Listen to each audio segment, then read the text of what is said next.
Thank you, thank you. Thank you guys for coming. Thank you for supporting this live stream. Big shout out to you all. Appreciate the support. Appreciate the support. Thank you for the thumbs up. Thank you for that one thumbs up.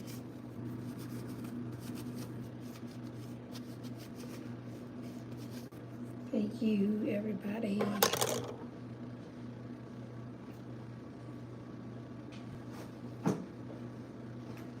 Is it? Is it? Is it?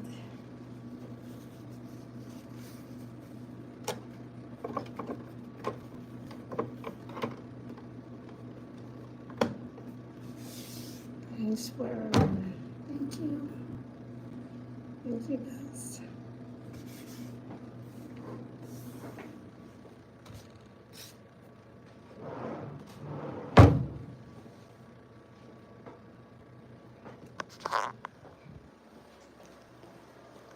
Ready, do you want coffee? Yeah, okay. You want coffee? Yeah, sure. Thank you.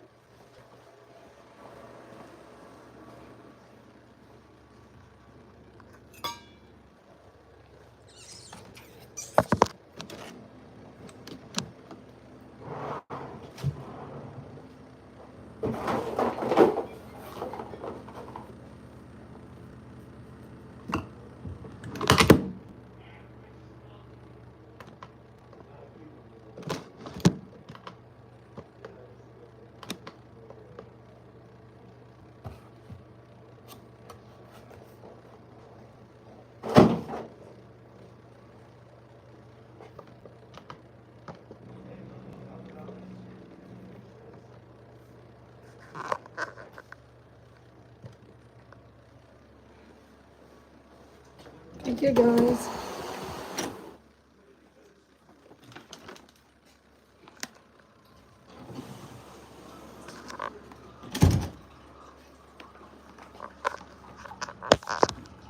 Thank you, guys, for the thumbs up.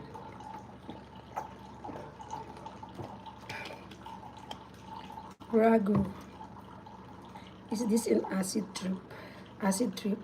What do you mean acid trip? Maybe that's your trip. Acid trip? What acid trip? You are saying, my friend.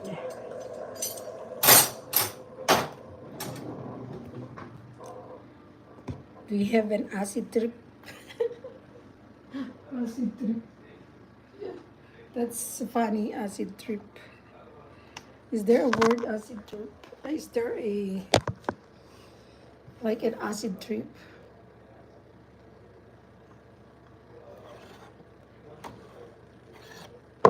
Is there? Tell me. Tell me what an example of an acid trip is. Ah, is that what you mean? That's funny.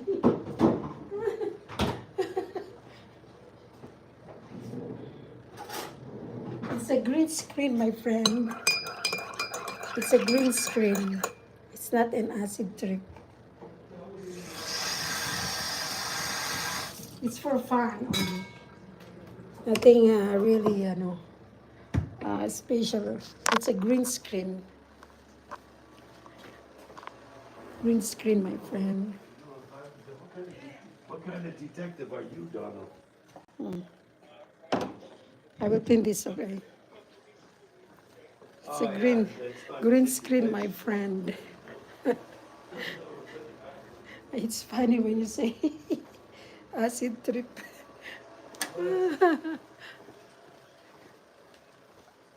Oh, you'll have to ask him that question. Say, you know, like, I have to close my somebody What's is. got on his right hand, and he's right-handed. He says he's got two hands. I would do a little more investigation, you know? Yeah, I said, where's your wife? Where's your wife? I want to talk to her, you know? There. I would just, yeah, check it out.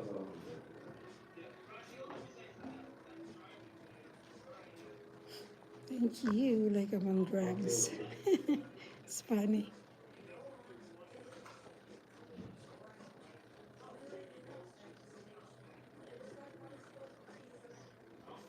where you are now, right now. I know that place.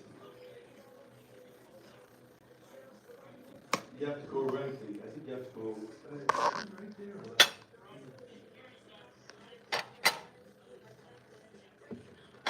Okay.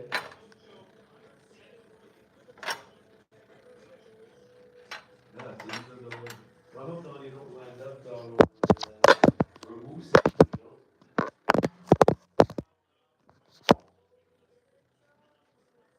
Okay, okay. Yeah, so how many stitches did he get? Okay. Another, the faulty detective thing, you know? Jack. Talking about other things. I almost cut off his fingers and you're talking about other things. Should have been talking about security, Donald, you know, like how to handle a knife when you're cutting food. I say, Donald, give them plastic knives now. Cut.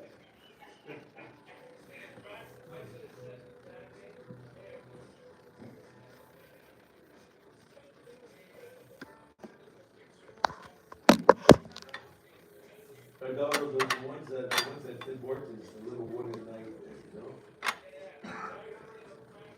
Yeah. You know, if you need this kind of knives, I got some for you, you know, like, it'll help you out. There. Sorry, taking a sip of coffee there. I hope tomorrow if you'll, no, and even if you did, I want to go out tonight there, okay? I already got plans to go to bed early tonight. No, I don't have any pajamas, no, I sleep.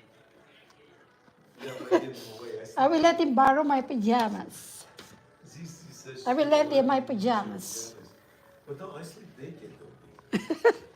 Zia, you sleep naked though. No, Zia has nice pajamas, Donald, that she brought from the Philippines. Yeah. From Saudi, Oh, from some, Saudi. you know, some, Saudi Arabia. no, she brought it from Saudi Arabia.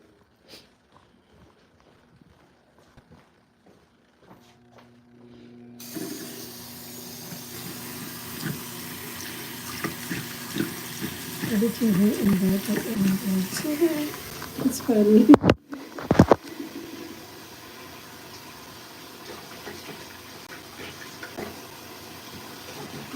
Hello. Thank you guys for in the house. Thank you so much.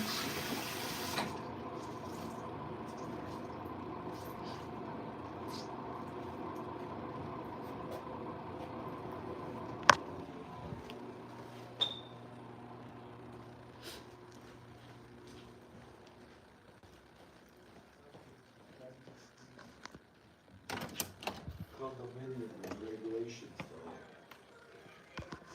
But that one's over that, you know, it's over, she quit. It's all over that. It's the beginning of the new era, Donald, over now. Which is pretty good. That's pretty good. I can right now, she's still here, the secretary. Yeah, have you check on my desk, have you check on my desk, I'm surprised you don't run over right away. Now, you know, I can take a picture of the front, okay, and the back, send it to you, Donald, and Suzanne deposits it like that, Donald. In Florida, yeah. But Suzanne is coming back tonight. Her car's in the parking lot, Kevin put it there, she's coming back tonight for a while. She's gonna watch Ali, okay?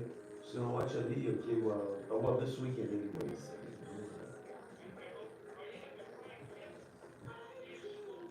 No, no.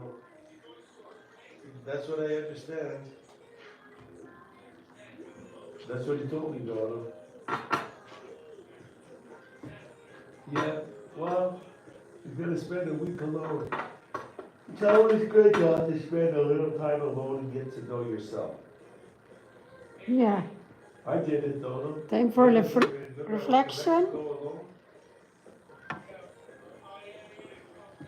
Yeah, I went, and who was on my plane? What's his face? Sade. Oh yeah, you Yeah, did that too? yeah, he was on the plane. And Donald then, okay, something happened, we landed somewhere else, I had to sleep in a hotel overnight, okay, to take the plane the day after again, because there was some kind of problem with the plane. Yeah, yeah. That was not a fun time for me to go alone. No, it's not fun to go on vacation alone.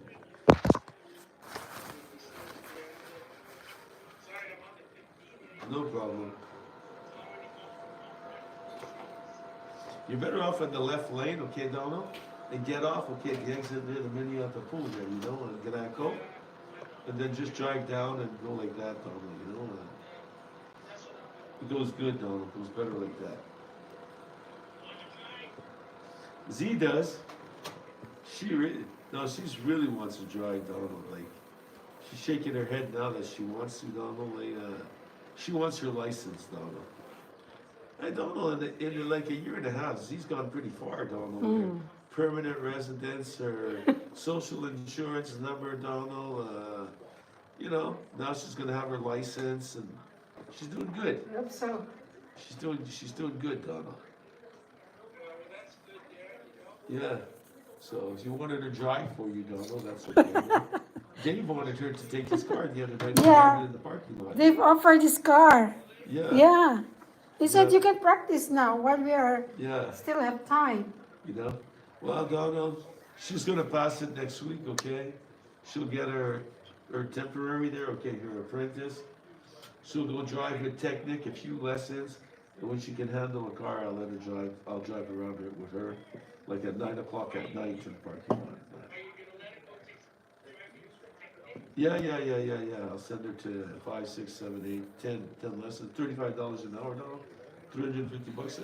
I prefer she go with them, Donald. You know? They'll show her the ropes, and then after that, I'll let her drive a little with me, and she'll get ready to go pass her license, which is yeah, which is pretty good. I'm happy for her. She's quite excited about that, Donald. Like we were when we wanted our license, Donald. Remember? Donald, did we have a car right away when we got our license? Oh wow.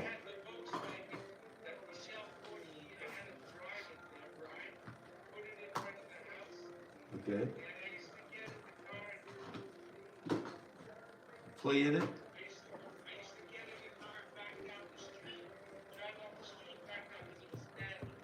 Oh yeah. Okay. Wow. Yeah, it wasn't complicated then, though. Now it is. Now everything is complicated.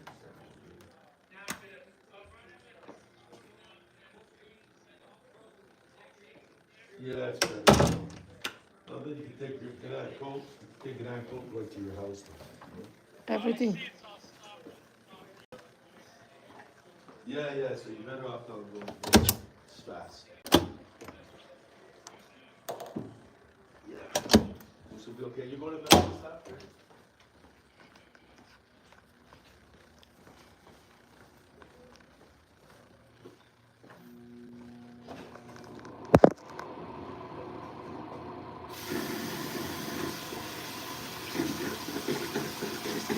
Okay, something you come across, something you can quite please, but later just see for yourself.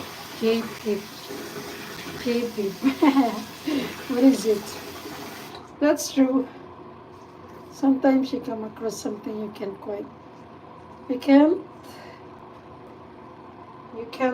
what do you mean by that? Something is missing here. I think something is missing here. Sometimes you come across something.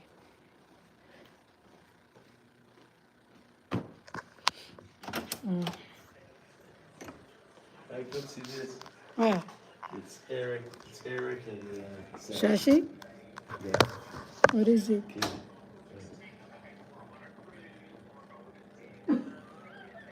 I don't think they will do that on me. Stop. Oh my god. Oh my god.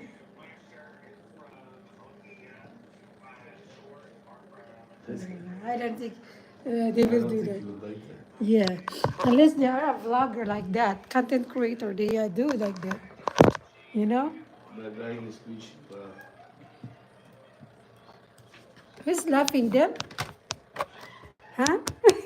Yeah, it's about showing that. Okay.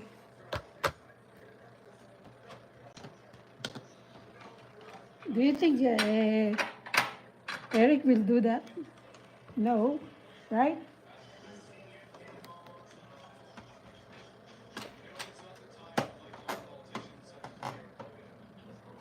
Really? I think it's not the time for Mike McCartney. Uh, who?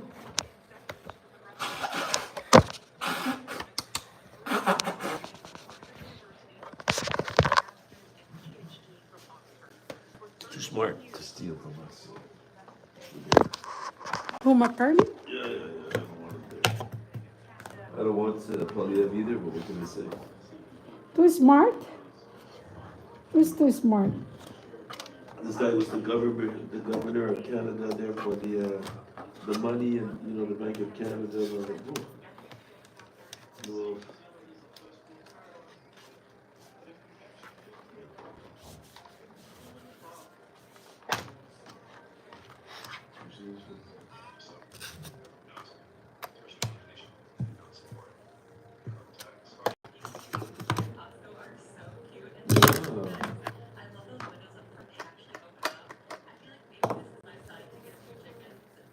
hey, look at this. We can get a chicken coop like this. Chicken what? Costco. Wow. Wow. Nice.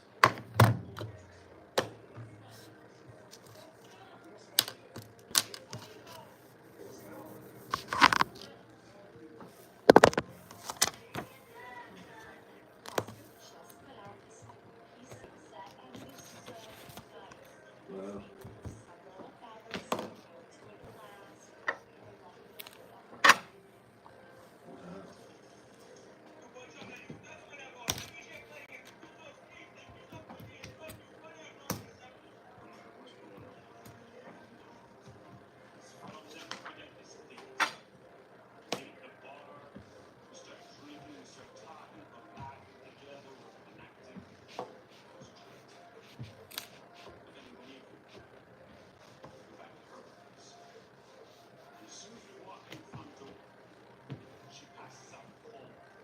Mhm.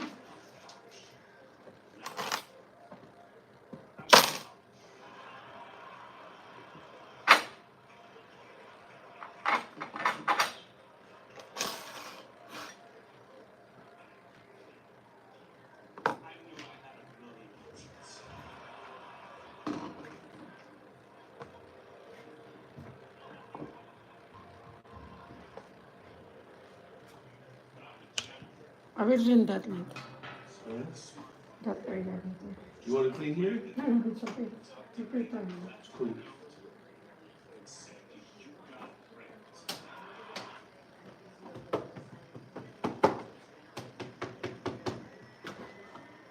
Very cool thing, huh?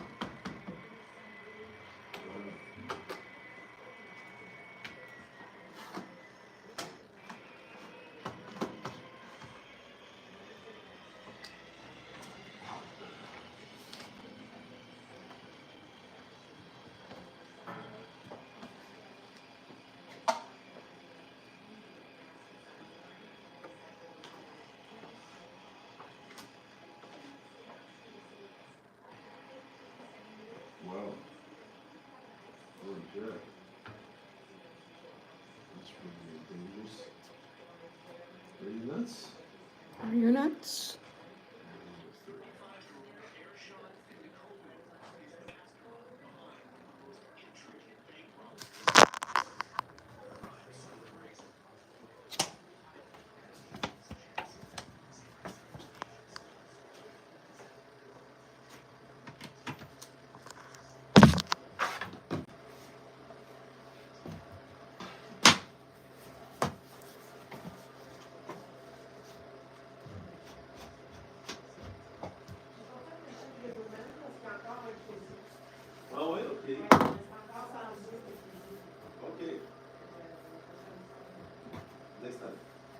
Vai da sua deixa. Vai. Desce, desce.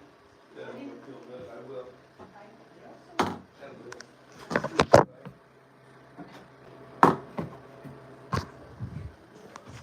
She's finished, honey. Yeah. Wow. That's fast.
It's happening.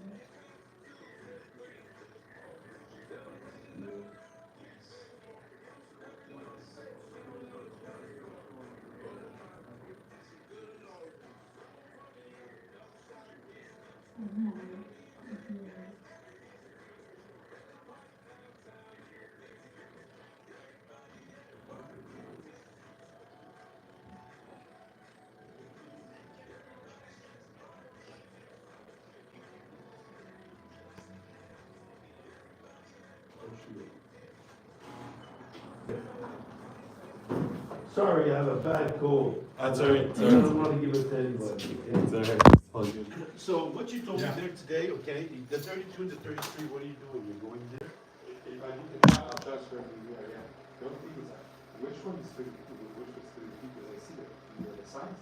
It's the two side by side, the 32.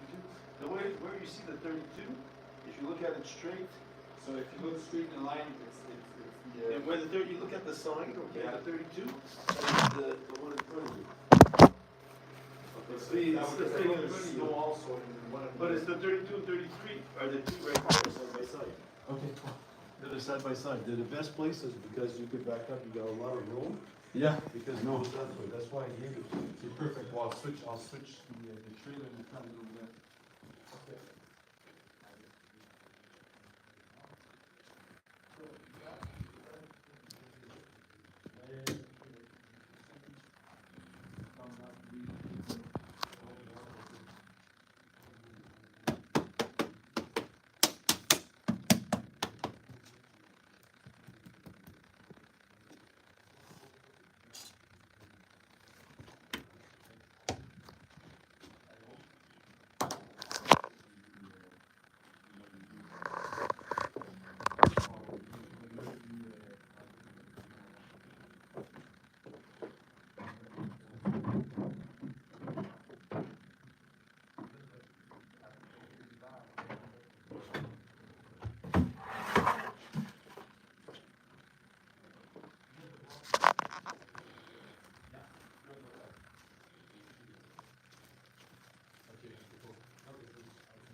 Music addict. Ragu, what the fuck? Are you on drugs?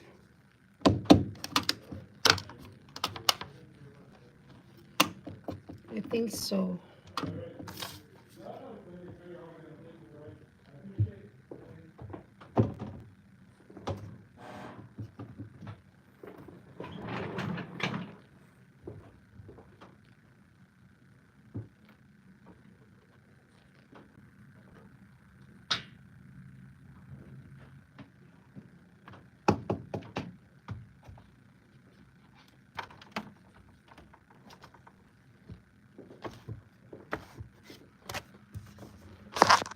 Think so.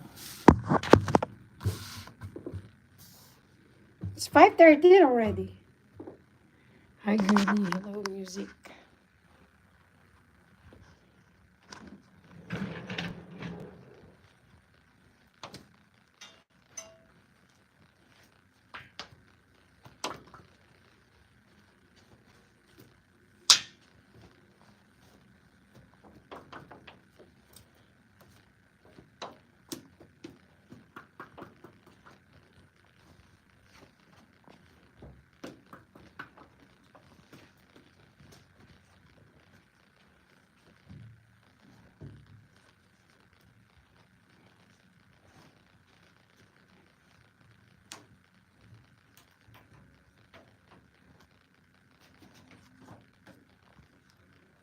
Hello, hello, music. How are you, music? Music maestro. Music maestro.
That's funny.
my screen on earlier.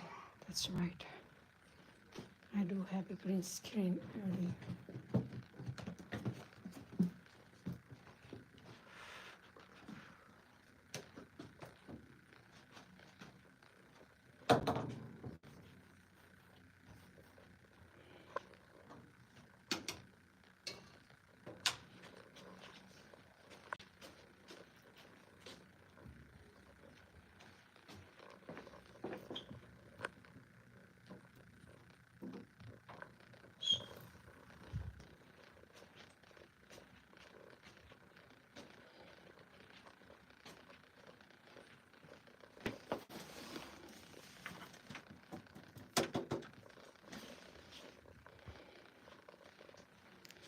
Kevin Rodriguez, hello.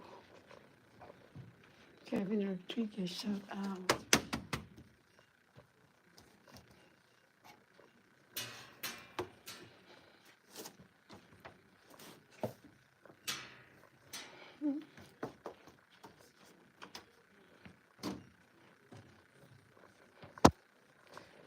Kevin Rodriguez, shout out.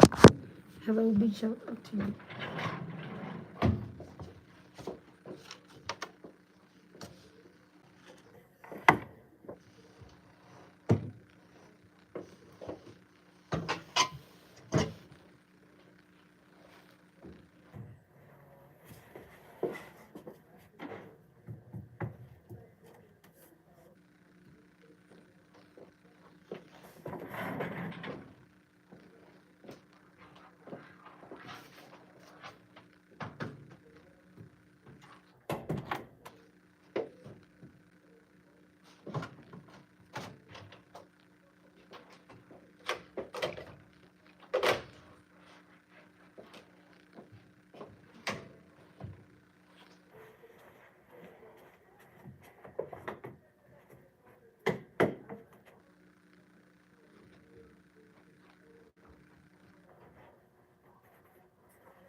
But did he give you all the? Yeah. It's okay, I can go.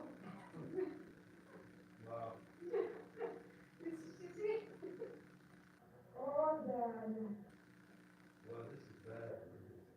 Because there is already an existing high tariff on light trucks. So significant tariffs, and given that the U.S. Imports quite a bit of vehicles, not just from Canada, but globally, this will have a very immediate impact on the vehicle market in the United States. Obviously, deep concern from our perspective, because when you look at the manufacturing footprint in Canada, the majority of the vehicles that we produce here are going into the U.S. market. Our supply chain has been founded that way, and there are no options to send these vehicles to other markets. Okay, that's a really, really good point you made. There's a 2.5% tariff already in place on vehicles made outside of North America. So this stacks, that 25 stacks on top of it. There's already 25% on trucks, so that stacks to go up to 50%. What I didn't hear there, Brian, was exemptions for CUSMA, you know, the Canada-US Mexico trade agreement. Well, what is your understanding of how it applies, or do we just not know at this point? At this point, we don't know. Previously, there had been an appearance of some understanding from the administration that we have just signed and implemented a trade agreement, USMCA. And that agreement allowed for vehicles that are produced with a high amount of U.S. content to enter the U.S. duty-free. If you look at the vehicles produced by the Detroit 3, Ford, General Motors, and Stellantis, here in Canada, over 50% of the parts and components in those vehicles come from the United States. So what we don't know at this point is whether or not the USMCA will still receive special treatment, and the vehicles that are produced to those high standards will remain duty-free. We simply don't know. But what I can tell you is this has created a massive amount of uncertainty in the industry at a time where huge investments are being made into this transition to electrification, retooling factories, and this has everybody pausing because it's hard to go forward with these investments when you have absolutely no certainty about the rules of the game. So I hope we get some more clarity, but even with that clarity, given the way the policy has been changing so rapidly in the United States, it's hard to have any assurances going forward. Is there any way, Brian Kingston, to reverse engineer from the numbers? I know the numbers that come from the Oval Office are not always clear or accurate. But when they talk about these tariffs potentially bringing in $100 billion Yeah. does that suggest that we're talking about Asian and European-made vehicles, or would that imply that North American vehicles, Canada, Mexico, US, get dragged into this? And can we say anything about that with any certainty? It's too difficult to make a determination based on the information that we have now. Given the figures that the president was citing, I am expecting that this is broadly applied. If you just look at, he was at one point there suggesting upwards of $600 billion. These are massive numbers, so I would expect this is a broadly applied tariff. The one really important factor here to note, though, is that you cannot assume that you will collect tariff revenue over the long term. If you put a tariff, which is a tax, of this size in place, it becomes very hard to send vehicles into the U.S. market.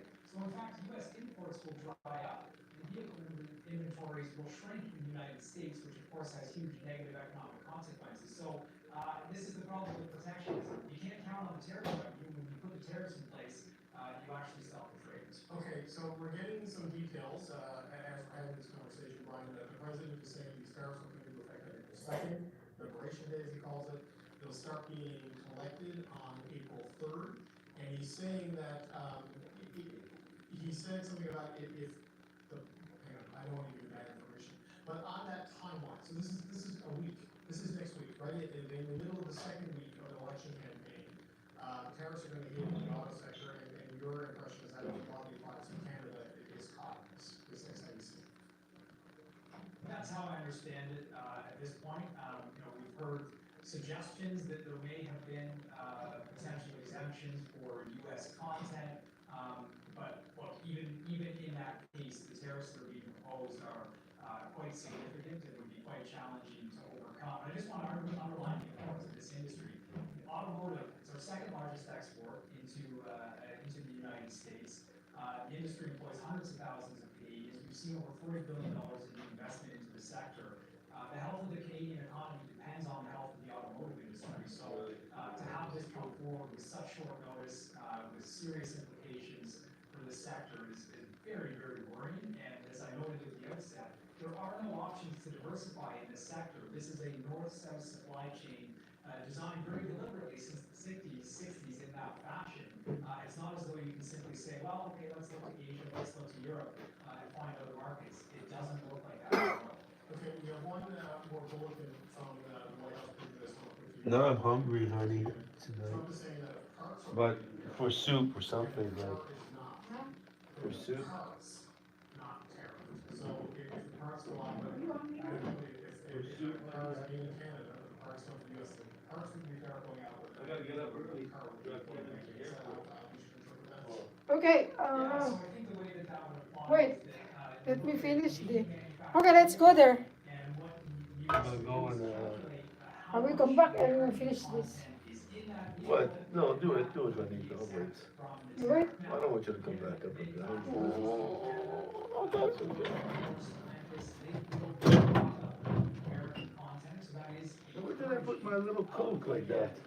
Given the size of the tariff being Here. proposed, this is Where? still going to be quite a significant I, increase. there, at the back of the. I'm the one who put it there. Into the United States, so we'll have to. On the other side? Yeah, because I'm cleaning the car. Look, at the end of the day, this isn't good for a highly integrated supply chain. No, and one last thing, right, you just said these auto tariffs are permanent. So we've seen things go on, trying to leverage and then, pause. That doesn't appear to be the play here. He says they're permanent, and you heard him talking about the desire that I'm to build a plant here and whoever builds a plant there. I mean, just bottom line, especially, what does this mean for the future of auto manufacturing, at least in the short to medium term, on this subject? Well, David, I am the eternal optimist, and I'm going to continue. There's a long history to this sector, and the U.S. industry is competitive because Canada and Mexico are part of an integrated market. We've just come through a bruising negotiation to put in place 4 years ago. So, there are a lot of good reasons to continue this relationship. And let's not forget, Canada is the largest export destination for U.S. built vehicles by far. This relationship is balanced heavily in favor of the U.S. So, I think the data supports the argument. I'm going to remain an optimist, and I think we will find a path forward. But it could be a bumpy road for the next little while. Ryan Kingston, thank you for It's not a navigating sport. this with us in real time as Did I best we can. We'll Yeah. get more clarity, we'll get more clarity. We'd love to have you back to talk about all that business. Ryan Kingston, President and CEO of Canadian Vehicle Manufacturers Association. Thank you, sir. You were Okay, yourself. Ryan, and I were trying to mess it up in real time. The power panel is listening to Sherelle Lewinson, Power Stroke License, Amanda Alvaro. Sherelle, I don't know, I was on the deadline. But here we go again, right? Week one of the election, with Liberation Day coming in week two of the election. I mean, this is a threat to Canadian industry and solidifying the ballot question is totally new. And what it comes down to is, as if people do start to feel the pain from this, and I say if, and I think it should be when people do start to feel the pain from this, is the question of, okay, well, how are you going to help us now? Because everybody's in campaign mode, everybody's making promises about, okay, elect me and I will do this and I will do that down the road, after April 28th or whenever, a new government gets rolling. But the question becomes, but how are you going to help me because I'm in pain right now? And that's a really difficult question to answer during a campaign because there is no, government's in caretaker mode. So they can't, fire up, brand new things outside of, the things that are already put in place and we're already promised. We heard Mark Rennie today talking about, the auto sector specifically. Again, that's not coming tomorrow. So, after Liberation Day, after whatever day. I can't believe this one's gonna be called. Whatever the next day is after that, because there's going to be another one, how do you weather that storm and show people I'm the right person to, deal with this as, this battering when it comes up from the United States? Yeah, I mean, Tim, Mark Carney, we're going to try to show a little bit in a second. He was down at the border, he's in Windsor today. He's sort of like Windsor look vacation, right? Sort of, very strange of Ontario today. I feel like it was in Hamilton last night. I mean, this is not what you want people in an election campaign. What are we doing about watching this? Yeah, there's a lot of few papers. I gotta find out what happened to the whales. There's a few That was But that's classic Trump, right? That's what makes this so frustrating. Quote, Premier Marco and Robbins, so in a moment of candor, described a man as a maniac. You're giving, I can't speak to his mental health and wellness, but all you need to do is look at his behavior. And if you're Mark Carney, if you're Pierre Poilievre, if you're two main contenders, this is a tough one. This is a jello of sorts that won't stick to the wall. It moves around. So what do? You take a page out of Ford's book during his campaign when he was in caretaker mode and find your way down there to do something, or you take the posture that Mark Carney has and it seems Pierre Poilievre has at the moment to just sit back and get the election done first. It's fascinating, I think, because what is also big consistent is what are we. So we started on Tuesday, new version. By the time we get to Monday, are they gone again?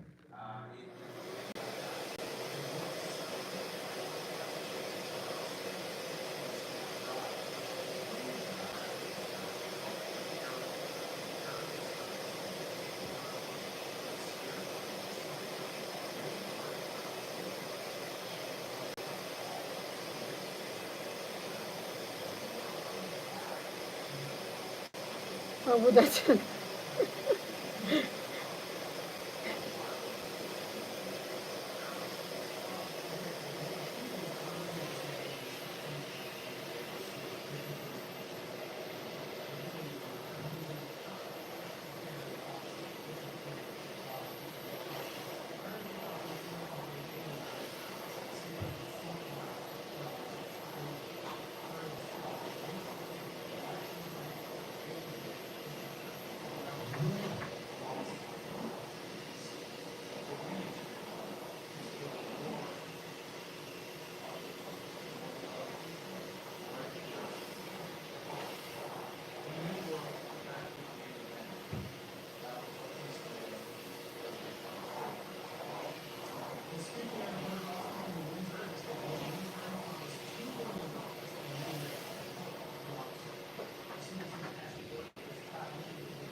many of these are tariff regulations directly supporting street workers. I mean, how do you see all of this fitting together as far as trying to get aligned with these different situations? But I respect that he's moving the same bill with that budget in the Ontario campaign. You didn't share a plan with that.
how it helps things. I mean, she talked about, you know, she's encouraged to go and talk to these people. Ben Shapiro is involved in this.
Pardon. Hello.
Where he's coming from on April the 2nd. I don't take a Team Canada approach.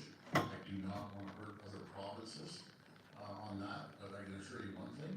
We're going to make sure that we inflict as much pain as possible to the American people without inflicting pain on the Canadian population.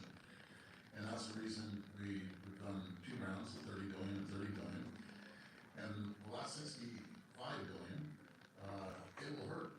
I'll be very, very frank, but I've talked to a tremendous amount of people going to events, and I'm very transparent by saying we have 2 options here. We either roll over as a country, or we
facility in St. Thomas.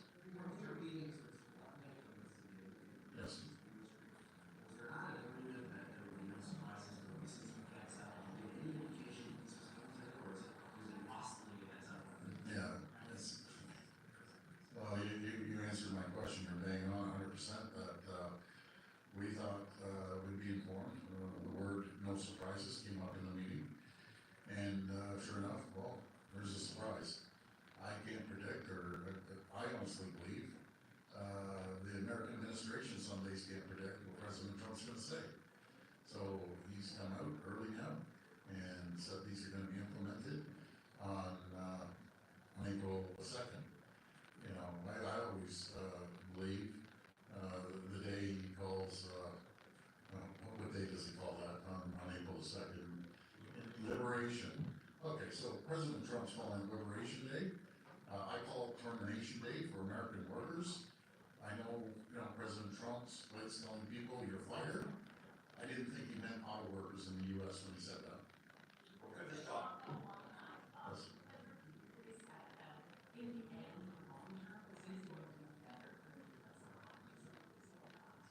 Well, I don't know how he can think it's gonna be better. You can't flip on a switch and create an auto plant overnight. We buy, over 400% more cars than Mexico. Mexico's producing probably 300 to 400% more than we're producing. Anyway, it ranges from 1.3 to 1.4 million. And Mexico's well over 3.5 million, and God only knows what sort of parts are in their cars. A lot are coming over from China and slapping that made in Mexico sticker. So we buy as many cars off the US as we sell them. And again, I do not understand what those mean. Thanks. And 25% tariff. That determines our demand. I don't feel that. Because I'm not the first, I'm also, target and everything on our cars as well. That's kind of what it goes on all of a sudden. We're sitting here with a lot of these, we're talking,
retaliating, that's gonna hurt the rest of the country. Punish basically the rest of the country based on our retaliation. But I'll tell you one thing, we're gonna roll over. We're gonna do everything we possibly can on retaliatory tariffs. Thanks, everyone.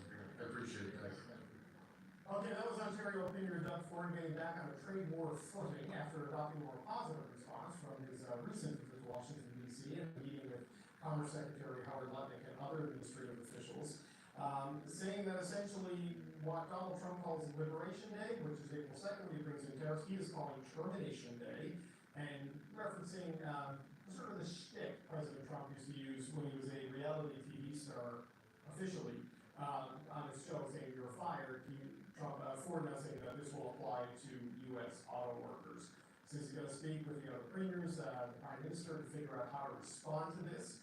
But clearly the push is for retaliation. We are trying to navigate exactly what this means for Canada. It is unclear. I am texting with Flavio Volpe from the Automotive Parts Manufacturers Association. He says based on the way the President has described it, it applies to Canada, but they have not seen anything in writing. So if the interpretation that Flavio Volpe has, and which others have, 25% is on top of existing tariffs, Canada under CUSMA is 0%. Oh, companies have a note coming in from USMCA compliant automobile products will remain tariff-free until the Secretary of Commerce in consultation with U.S. Customs and Border Protection. Okay, so it's fluid. The initial reading of what the President said, as stated, is that we're going to do with a 25% tariff. The paperwork will tell us the tale. So Flavio Volpe, Ron Kinzer, they're working through it. I'm texting with senior members of the government. They don't know what this means. I said, what does this mean? And this person said, chaos. So there we are. So we're going to do a little round of chaos. We can wait the power down before we say goodbye to them. So Tim, I cut you off there before I went to Premier Ford, who's angry and as confused as the rest of us. Well, and we're talking about Premier Danielle Smith. As I was saying, going to Florida has not proved to be well for former Prime Minister Trudeau or Danielle Smith, who the last time she was down there got navigational advice from Kevin O'Leary, and we all know she can take navigational advice from Kevin O'Leary. The best thing here is to follow the Doug Ford lead and the lead of other premiers.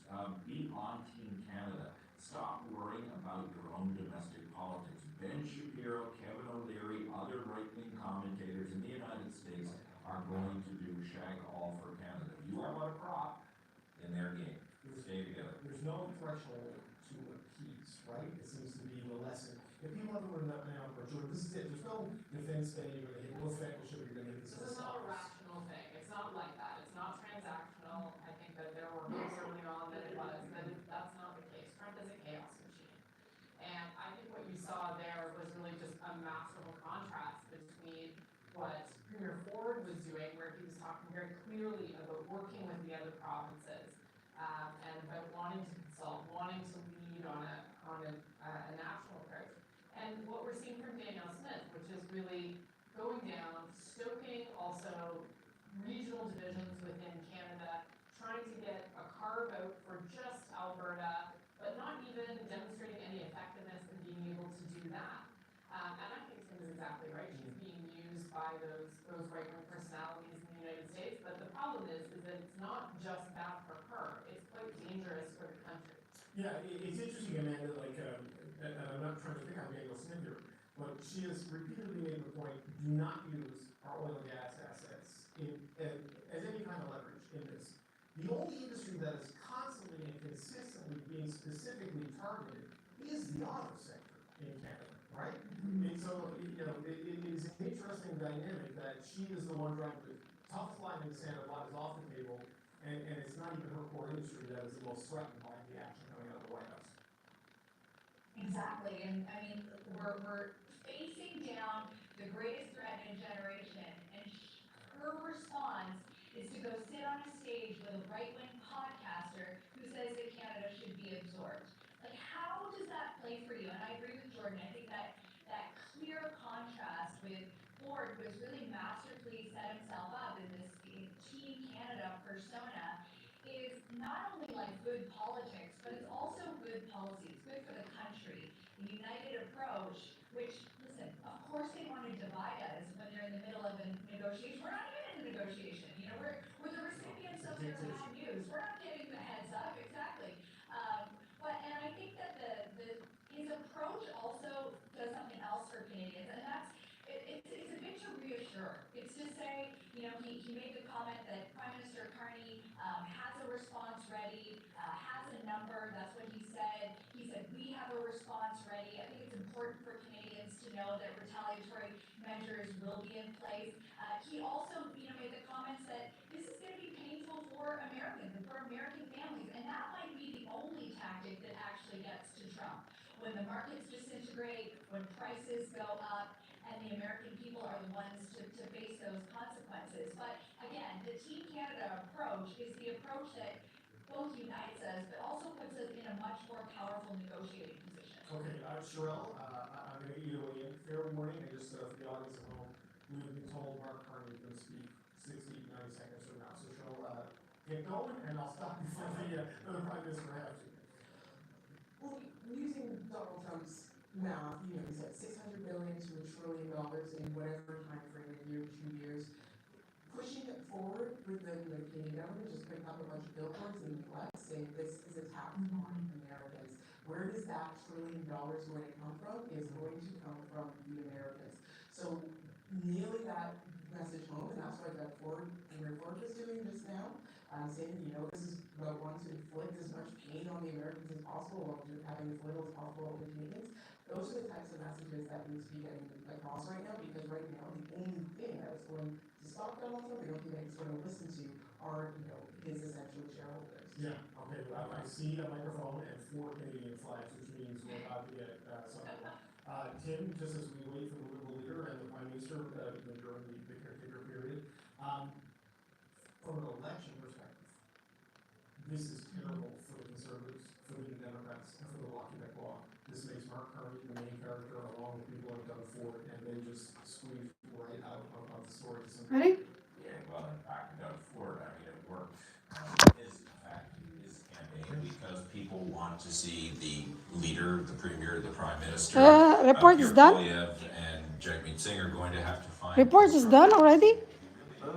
Report. Yeah, you wanna take this, honey, though, please? Yeah. I really don't feel like doing anything today. It's okay. Just sit down. I'm gonna change my mask upstairs. Everything locked. Saying leadership should be together and letting. Wait for me because I have to wash this. Thank you. I don't know if I have one on my desk too. Huh? Did I have a glass on my desk? Honey? Yeah, I already. You did? Thank you.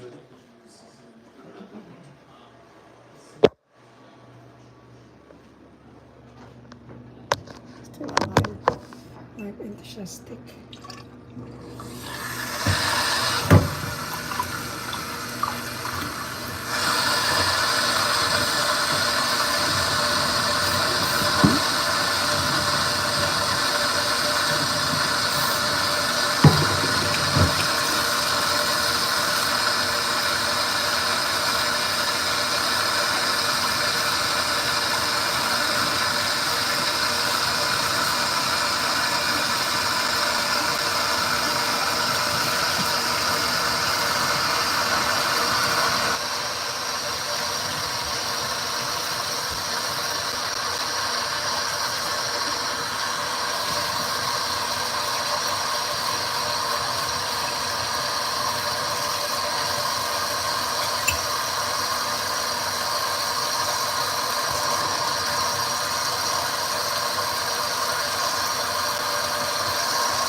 Z Diaries. Good morning, Cici. Hello, Z. Thank you so much for coming. Kumusta? Good evening pa lang dito. Good evening. Kumusta? Z Diaries. Hello, shout out to you. Ano pa lang dito? 6 o'clock. 6 o'clock in the evening. O, diba? I'm sure 6 a.m. dyan, madaling araw. Okay, honey? And if we ever get in a fight, okay, and get so mad we take the plane back to the Philippines, okay? You can be sure we're gonna take the plane back to the Philippines to go see you and Why? ask for your forgiveness, honey. You're crying. Because you're so nice, honey. Okay? Come, honey. Because you're so nice. Let's go up. know if anybody You're good? else truly Yeah, you're so nice, honey. Okay, as usual. You switch up. You just got Yeah. Now you have a shock. Huh. It's okay. I'm the one. You have a shock. She likes things perfect. Not perfect, but anticipation for the next person to come tomorrow. See, I'll You know? never. Let's go. I'll never change you, honey. That would be the stupidest thing I could ever. I could get the doors locked. Yeah, you're the one. You're the one who like kids. See, there is a lot of these Can we things. have like the soup, Yeah, I will make. the chicken one, like the other day? Yeah. Do you want with egg or peanuts? I guess what egg would be good. Huh? With egg? Yeah, it'd probably be good for my health. Okay. There. Let's go then. I mean, sometimes I feel Hi. bad. Sometimes I feel bad making you work. You know, It's okay, honey. like you're doing the work and I'm doing nothing. You know, I took that extra job, man. It's okay, honey. Sometimes you need rest, you know. It doesn't mean like you I have to think you work. can sleep in the bed though tonight. Really? Yeah. You're okay? I'm gonna wear like a mask, honey. There, okay? Okay. Do you have a blue mask, honey? I I don't. a black one, buddy. I think it's finished. Everything is I'll wear this one. I'll wear this one to sleep tonight. okay. Oh, he's gonna speak now, Carney? Is it only the soup that you want? No. Right. I don't want a sandwich. A sandwich or the meat that I made. No. You don't like the veggies? No. Not that I don't like him. I do like him, honey. But it's not what I want. Wow. I'm a little touchy tonight. It's okay. Soup and whatever you want. Ford, and what he just had to say, Benzie, why don't we start with you? I mean, Doug Ford just Wow, won the this is election, gonna hurt. flooding this What country hurt? Canada. continues They're saying into stupid things. Friday. We'll have to build everything ourselves over here. Canada you know say what? it like that? Yeah, but you can't start building all cars over here in a week. It's long, honey, to Yeah. prepare everything, you know? Oh, we're gonna give $2 billion. We're gonna put $2 billion aside to help them. To help them, $2 billion. It's a joke, $2 billion. They give more to Ukraine for this and that. And that's a joke. It's not much money, $2 billion. Even David, similar signage. Mr. Ford's slogan, as I think you broke the story, was Wow. Ontario. And Carney. Mr. Carney's It's a joke. today said protecting workers. So is Podiev. Protecting Canada. So clearly They don't have protection anybody. is, the word of the day for at least They don't have They're gonna anybody. suffer. Ricardo. Canadians are gonna suffer. Everything hello from Americans are gonna Canada. suffer. Hi. We're jumping. That's Hello what's from gonna be. Canada, Ricardo Morera. Hello, Ricardo. Yes, from Canada. Ah, you're. I'm good. We're good. What about? Yeah, I mean, I think Ford was almost as surprised. Thank you. He didn't quite say if his electricity. The sandwich. You want sandwich? Thanks so much. Ricardo, thank you.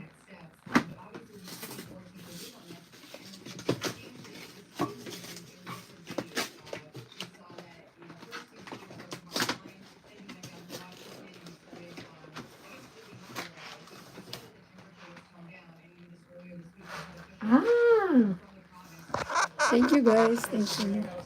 There's Mark Hardy, a uniform national president. Okay, come. Being here, Mm. we will speak to in a moment.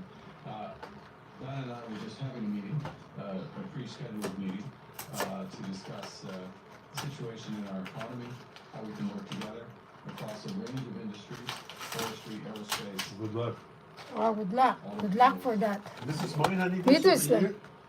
Yeah, I never took a battle like that. Announced 25% tariffs against our auto I industry. think I'm hungry too because And this is I work a lot. a direct attack, Wow. to be clear. Yeah. A direct attack. Tell you a The sandwich very too. workers that I stood in What front sandwich? of, uniform yeah. workers, I stood in front of this morning Oh, okay, okay. at the Ambassador Yeah. Bridge. Okay. The bridge that is a symbol I could eat some of that in meat. reality up Yeah. until now of the tight ties Yeah. between our two I put a countries, little ties of ketchup on it, kinship, and that'll be good. ties of commerce, Yeah, Bread? ties that no, are in the process. the vegetables of and that, being I'll eat it, but broken. not the broccoli, honey. Oh, you don't like the We will broccoli? defend our I workers. do, but not tonight. We'll defend What our vegetable companies. you We'll want? defend our country, and we will defend it together. I'll just grab something here. Solid. Les États-Unis sont divisés. The United States is With divided, egg? That and one that with is egg? weakening Nous us, sommes plus forts. but we are stronger. Now I'm hungry. Nous sommes unis. Hey, We are you want? stronger when we're united, and we are united here in Les Canada. syndicats, The unions, the la government, société. the society, and workers. This will hurt us, but through this period, by being together, we will emerge stronger. Ah, I think what's happened, this was part of our discussion, over the course of the last several months, Canadian workers, Canadians, as a whole across this country, oh, Carney. gotten over the shock of betrayal. Poland in the house. Hello, everybody. We have to look at I'm a ourselves handsome and we Spanish have guy here. I think you would like what you see. Yeah. to work together for each What other. is it? And I just want to say a few words. What would I like to see? What my government has done to turn that sentiment into reality. We made a commitment a few weeks ago to use every dollar that we collect from retaliatory tariffs to support workers, to directly go to support workers. And last week, we made a series of changes to the EI system in order to take the first big step to make good on that promise. Kelly from Poland, shout out. College from We announced, Poland. of course, retaliatory tariffs. We have other options for those retaliatory tariffs. I have asked for a meeting, I will convene rather, a meeting of the Canada-US. Carney is strong, guys. We're also providing lots of regional activities for our companies, to impose the ability for companies to delay factoring,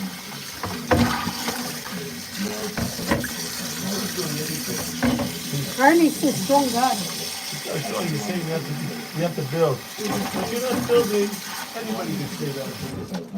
Just talk. You know what, they should have started a while back, analyzing, okay, to build our own cars ourselves. Now they're starting, well, we gotta do that. On today's announcement. Oh, yeah? Should have thought about building your cars here For the a $2 long billion time ago. strategic response fund.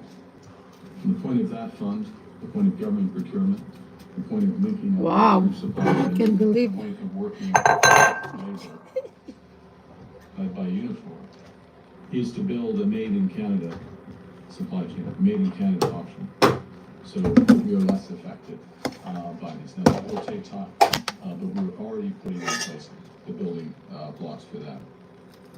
To be clear, we're standing together, standing for Canadian workers across levels of government. And I would add that Premier Ford and I have discussed this already at length, and we'll have more discussions in terms of our overall approach. But together, we are stronger. He actually looks pretty nervous to me, honey. We some We Whoa. are united, and we are Hard Canada not. strong. Carney. Yeah. Questions before I go to my next event. This evening, I will, je vais observer, je I don't. reviens à Ottawa ce soir. Tonight I will be returning to Ottawa for other meetings.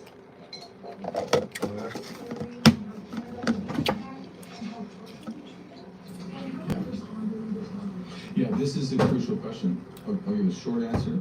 We do not yet have the executive order And so there are different variants of the 25% announcement that was made today. One would be Restaurant. Blue-Charge Country Got should it. not making products in the Restaurant. US. so significant. Wow, he wants everybody to do everything and forget about their own Another people. would be that it's on the entire That's not gonna vehicle. work. We await the executive order for that clarity. What about the other countries? But Their to people be have to work clear, also. that even in the That's more right. restricted version of this, Wow. it is a significant That's not cool. action that's entirely unjustified, it's entirely inconsistent with CUSMA and indeed the long history of relations in the auto right back through the auto pact. La dernière question, Eric. He's showing you talk French a little because he really can. Okay. He's learning this now because he's afraid he won't get Quebec's votes.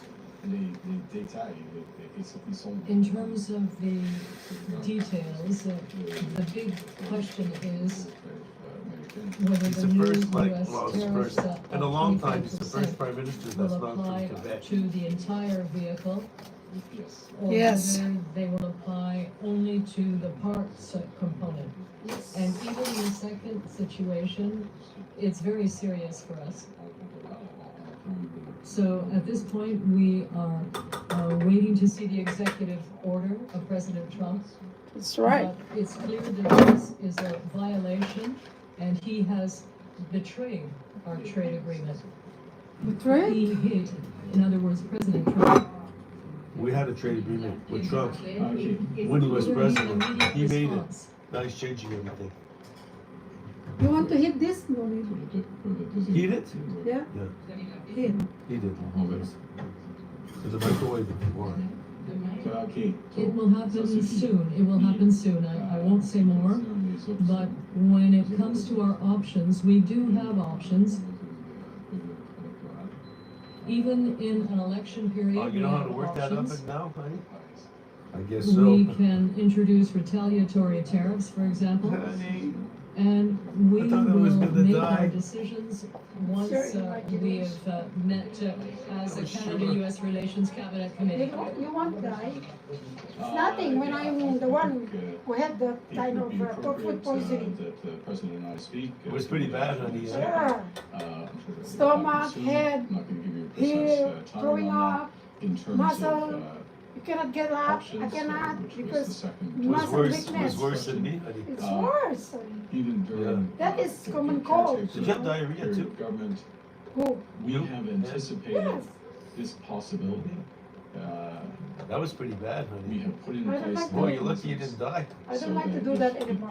I don't want to. I don't even know what phone number to call in the Philippines if something happens to you. I don't have the phone numbers. I don't want to, like, hungry Canada-US and cabinet, then other eat cold. considerations, we need to see I the don't want to details do that of the again. Honey, executive if order. something happened to you, I don't even But we know will how to take get a hold of the your steps brother or that sell are it, in that I the don't have the interests numbers. Of Canadian workers of Canada, we are going to stand up for Canada.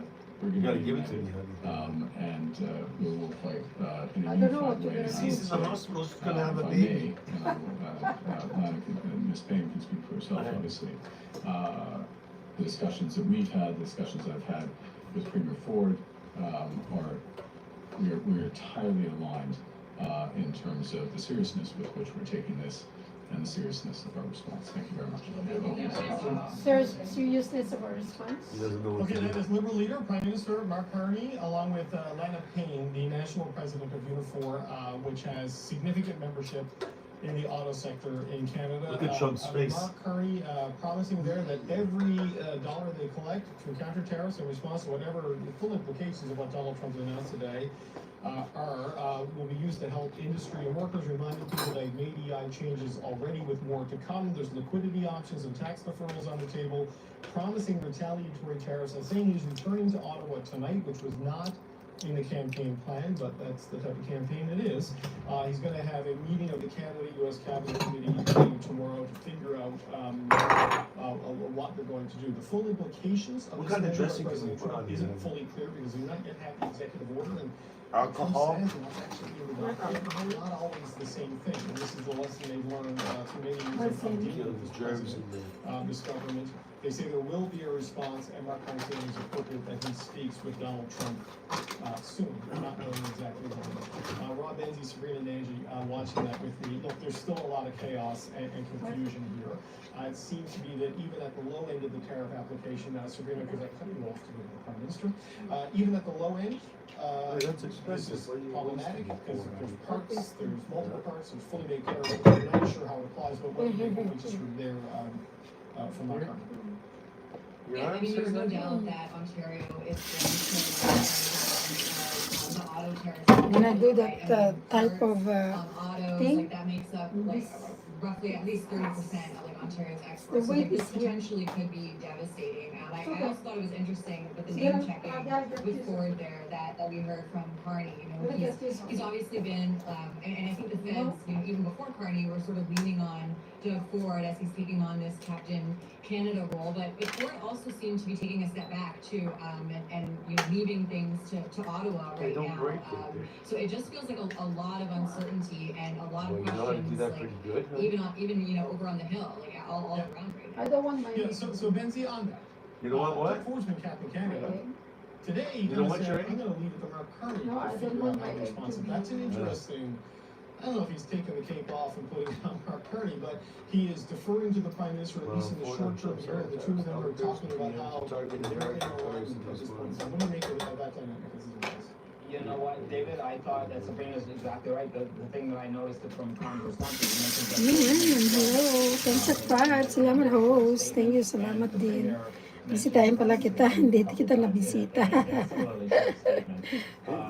Sige, bisitahin kita later. Saan ka ba? I thought that Saan ka, what you UM? were saying about the Team Canada approach Oh, let's see, is Tony. interesting. I think he's also trying not to inflame the situation with Remember, there's also he is the chair of the Council of the Federation of Premiers, so he has to be careful that he's representing all of the premiers because Smith has been on a different side of this issue. Product of and Canada. Very much more of an appeaser.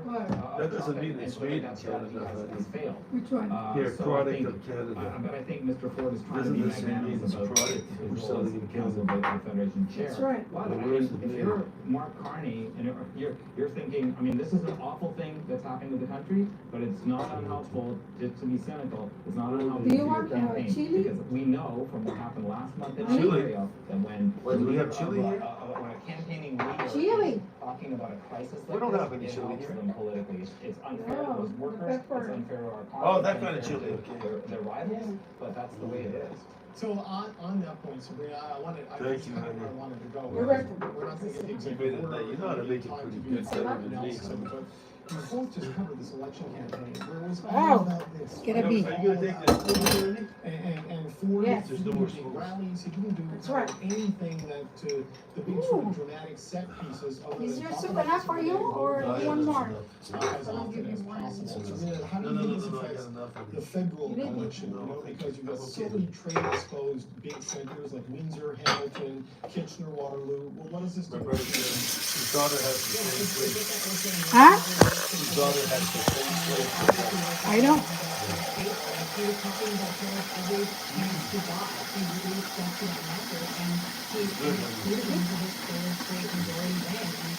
And he talked to, you know, through the independent also. Honey, do you want, all the federal leaders too. And Just taking Ontario, the we meat. know will make or break. Yeah, the yeah. country. I mean, it's almost impossible to win Okay. a federal government Mine is this without, you know, dominating in Ontario. And it's never happened, but it's rare, right? And so I think that's why we Okay. see a lot of That's too federal much though for leaders me. plucking a page from Ford's playbook. You You guys cannot do mentioned today talking about protecting workers over at the Ambassador But if I don't Bridge, finish like now, I'll very finish it similar tomorrow. to Ford's campaign launch. Like this is not lost on anybody, and I think that's where it gets tricky for Pierre Poilievre, like a complete like change of circumstance for him now, and he has, you know, been somewhat, I guess, relatively speaking, muted on when it comes to Trump, right? At least compared to someone like Ford, you know, the other most powerful Tory in the country right now. And so really, I think that there probably are a lot of leaders, not just Mark Carney, who are looking at Do you want some of what this salad Ford on is your doing plate? or just did in Ontario to try to emulate that. Thank you. Yeah, so Benzie, help me just give me your sense of the mood of the electorate in Ontario. Like I am in Ontario, but Ottawa's a long way from the manufacturing hub of southwestern Ontario. Is it good? You know, Marit Stiles and Bonnie Conley struggled to sell a message of change when people wanted stability. I think How do you it's see that playing out in this national election in Ontario? I think, unfortunately for 5 Mr. minutes, Polyev okay? and for Deputy You okay Singh, with that? they are going to be so far, the Bonnie Crombie and the Mark Stiles in this contest, at least in this province.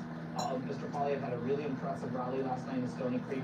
You know, more than 4,000 people, 4,500 some were saying. That's a very, very good sized rally. But then I saw today Ian Brody, his former Prime Minister Stephen Harper's former Chief of Staff, on Twitter saying, you know, size of rallies can be deceptive. There's lots of things that happen in a national Yeah, campaign. he said if you've never been on a national campaign, you could assume the size of a What, rally Cindy? is a sign of other things. He was very dismissive of its importance. And David, I asked Ford some Said of that Ford's because about one that week. rally, because I thought that was a But it's really okay. impressive Is it display that? last night. Yeah. And they made the point that in the 2022 election, they had 4 rallies and they got 41% of the vote. In the 2025 election, they had no rallies and they got 43% of the vote. So they didn't think rallies helped them or the last time around. So and Doug Ford used to love his rallies. He was really into them. And Sabrina will remember in 2018 it was a big thing for him. But again, if you're Pierre Polyev, it's a good thing to do these things for your team. I guess it's a good morale booster. The polls, our poll aggregator, the Signal at the Toronto Star, that Vox Pop Labs does for us, shows that the Liberals will probably win more than 80 seats in Ontario if the current polls hold up, and the Tories would win in the high 30s. That's not sustainable if Polyev wants to win the election. Now, it's early days yet, David, lots can happen, but so far it's not going as great in Ontario for Mr. Polyev as he would like. Events, dear boy, events, as they say. Look, I know Sabrina and Angie, Rob, One Angie, more? this was not the conversation we had intended on having. We'll have you back for that one, but it was also not the kind of show we intended on having. I want to thank you both for being here. We will have you back. Thanks so much. Appreciate it. See you guys. All right, that's Rob Benzie and Sabrina Nanji. NDP leader Jagmeet Singh spoke just moments ago on President Trump's new tariffs on autos. Let's listen to what the NDP leader had to say. I grew up in Windsor, and Windsor is the automotive capital of this country. I knew what it was like when workers lost their jobs during the ups and downs of the economy. Right now, what Trump has done is a full frontal attack on auto workers. There are hundreds and thousands of It's workers like right Jason now Momoa. that are wondering if their line is going to shut down and if they're going to lose their job. These Right, workers I are mean- wondering if they lose their jobs, how are they going to pay their bills? Did I speak How are they going to keep their home? That's right. How are they going to keep food on the table for their families? But This is party's a not direct slow. attack on our workers, and we've got to fight back like hell. We got to fight back And this is- with retaliatory tariffs to get rid of these tariffs that are hurting not just jobs in Canada, but jobs in the States as well. And we also have to worry about these workers. The government's got to step up and make sure that none of these workers lose their homes, that these workers can pay their bills, that these workers can get EI, that it's there for them so they can keep food on the table. That's what I'm thinking about right now. We gotta fight back, we gotta protect these workers. This is a direct attack on so many workers, and we know that Trump is an arsonist. He's literally burning down his own country's jobs and economy and ours as well. We gotta stand up and fight back. Ce qui s'est passé, c'est vraiment une attaque So directe à nos what we're seeing now is a direct attack on jobs, workers in the auto sector. It's funny that they say that. And this is a Food on sector the that table. is directly targeted by these tariffs. I I want grew up in the motor capital of I Canada. want the bill. And So so workers, we you know can put what food kind of on the impact table. this will have on The the city workers and on the controlling city that. and the entire economy. So there are some workers who are probably thinking they're going to lose their jobs. Yeah. What's happening over here? It's frozen.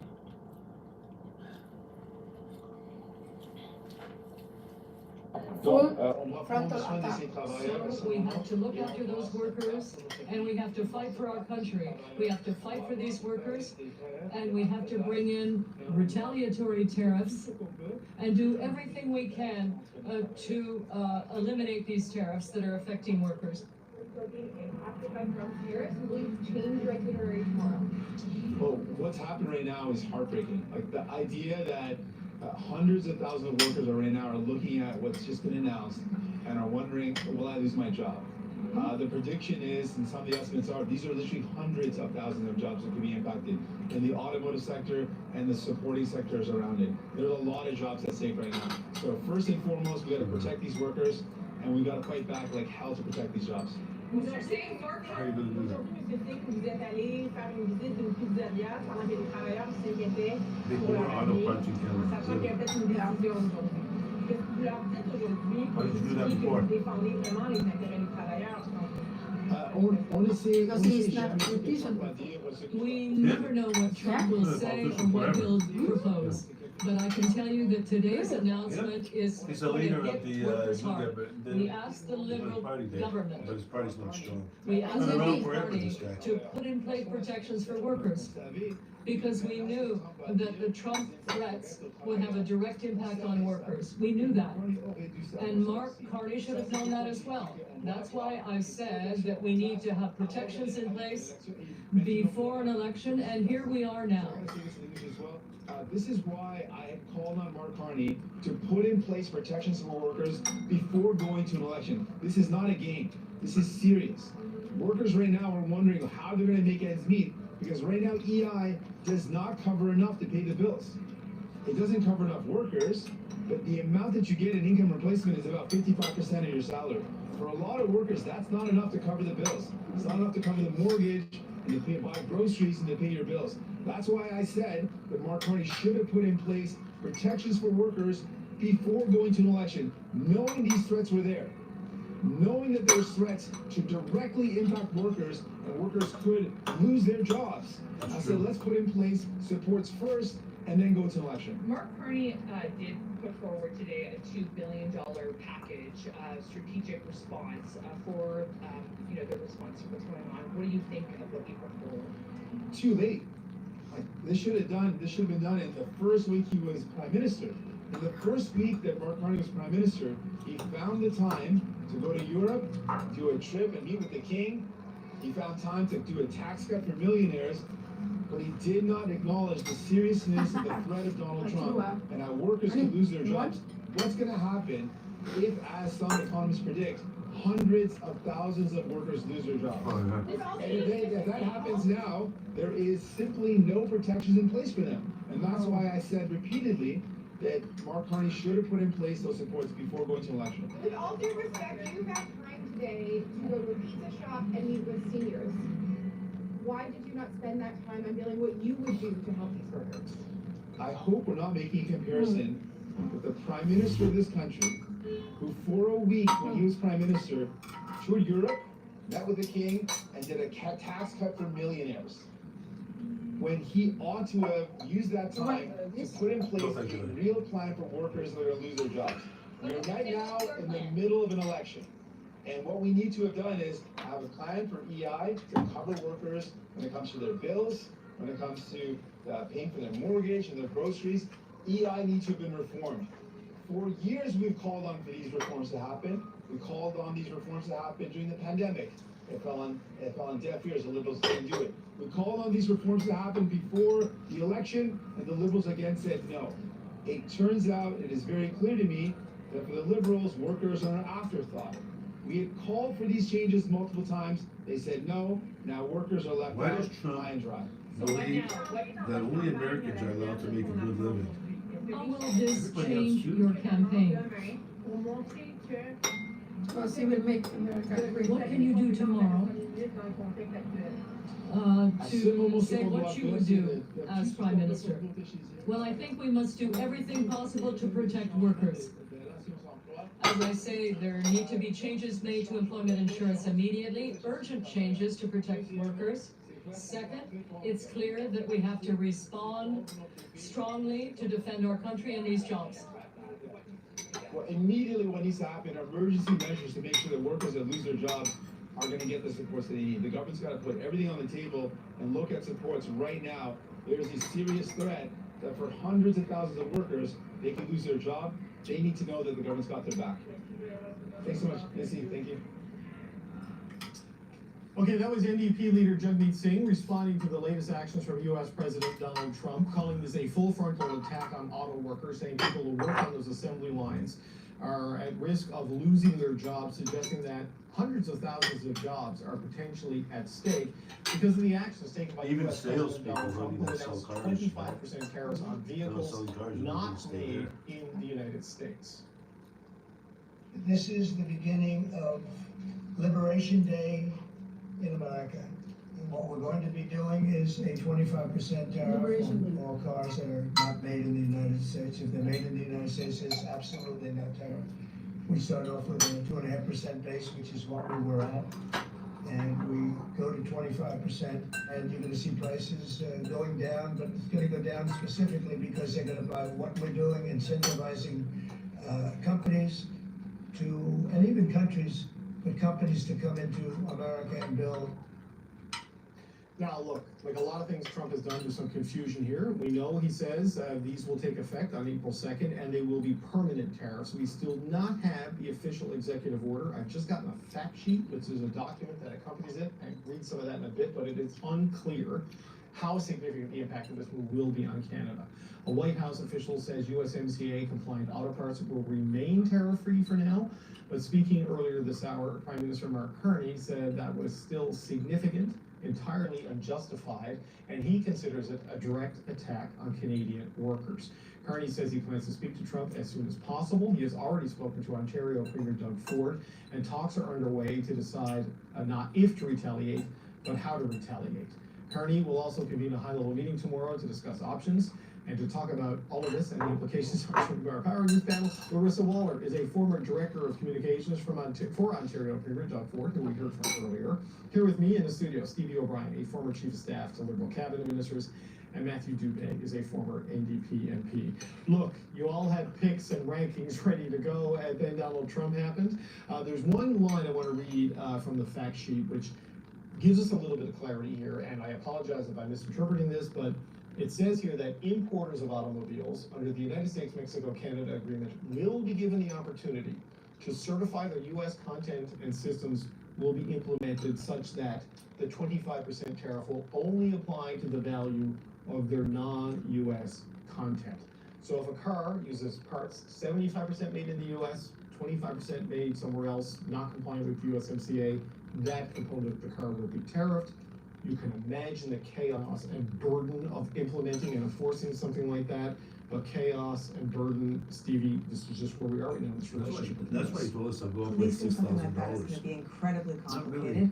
Just even if you were to say 25% of the cars made here and 75% there, each part isn't equal in value. Like a windshield wiper and an engine are not the same. A camera or the upholstery, like it's going to be very difficult. They'll probably have to come down to some calculation on a VIN number. It's still a tariff. It's still going to hurt Ontario workers. And I think, Mark Carney has been speaking to this issue. He even announced the sort of strategic relief fund this morning before we knew that there was going to be this auto tariff announced this afternoon. You have your So kiss, Sonia. I'm glad he's on top of it. Yeah, the tariffs on autos shipped Maybe Michelle under the USMCA Matthew, will apply only to the value of the non-US Because I content. see here maybe he puts if there's a some- tariff on things made in Probably Canada, doesn't there's a tariff on things made in Mexico, this is clearly an attempt to He probably blow up realized today that he agreement has of it. the auto pact going back to the 60s and trying to force this manufacturing to be made in the United States through economic coercion. That's what it looks like on paper. Yeah, it would seem to be. It's almost like creating red tape, right? Ironically, from a government that an administration that talks about government efficiency, it's anything but. And we've talked so much. You've heard Premier Ford, among others, talk so much about those parts that transit back and forth over the border multiple times before they end up in a vehicle. So how do you make the calculation on that? And it's and then how is that impacted by other tariffs that have offsetting impacts? You think of aluminum and steel, for example. There's facilities in Canada where there are products made using aluminum and steel that then end up as part of these components, right? So there's the layer upon layer upon layer, and indeed it does really just seem like it's meant to harm and blow everything up, and it's part of the course, unfortunately. And it kind of makes you wonder. There's been a lot of silence the last couple Well, of when weeks they from make the this really government of good. Ontario, from the federal government. There's Which one you been want? indications that Bars? conversations are happening behind the scenes, but you kind of wonder where that's all landed because it's just right back to the destruction that Trump is known for. Yeah, Larissa, Doug Ford, when he came out of that meeting with Howard Lutnick in Washington, he's like, the best meeting I've had, in ages on this, and he seemed to have a real sense that there was a new understanding. Now, it doesn't look like this hits Canada as hard as it hits Europe, but it's a hit. And he basically, the media had to sit there like, what the hell, dude? He was a frustrated guy. I mean, what do you make of this move? When I heard President Trump speak today about how That's big news, Sonny. They're Canadian like, auto sectors work, it actually made me think of our Carney thinks that the Canadian auto sectors work. You can't have a Canadian manufacturing economy, auto manufacturing economy, and a U.S. auto manufacturing economy. It is integrated. That's how it was built. If Trump wants to make one, it'll probably take him about 10 years, and it'll devastate both sides of our economy. Canada just can't, right? We have 700 parts manufacturers. We have 500 tool, die, and mold manufacturers. Those being car parts, and the idea that you could actually track, an American-made car part. They're not just made in Canada, they go back and forth until they're made, and then they go back into a car, and then those go back and forth. Our car parts are an $11.4 billion industry alone, and then cars are $27 billion. And this hurts Ontario disproportionately to other provinces. So, I know why Doug Ford is leading the charge here. I think it'll be a mistake from Mark Carney to keep going down this path of a Canadian manufacturing hub for auto manufacturing sector works. Okay, Stevie, what are your thoughts on that? What's your interpretation of what Mark Carney proposed today? I think Mark Carney proposed something very smart, which was to take $2 billion fund to support the industry, the workers, to ensure that there continues to be a robust parts manufacturing sector in primarily in Ontario. Mm-hmm. What he didn't say is that he was going to take the sort of counter tariff measures and take that money into a tax cut. Do you know who doesn't benefit Big from shout the tax out, cut? guys. Someone who's just lost their job. You isn't paying any am. tax. So I think it's that sort of smart, sophisticated sort of response, that sort of adult in the room that we're seeing in Mark Carney in response to Donald Trump and these sort of $1 a day. Canon Reliance for your water purification needs. It's more than an art fair. It's where you find the art you've been searching for from global galleries and artists.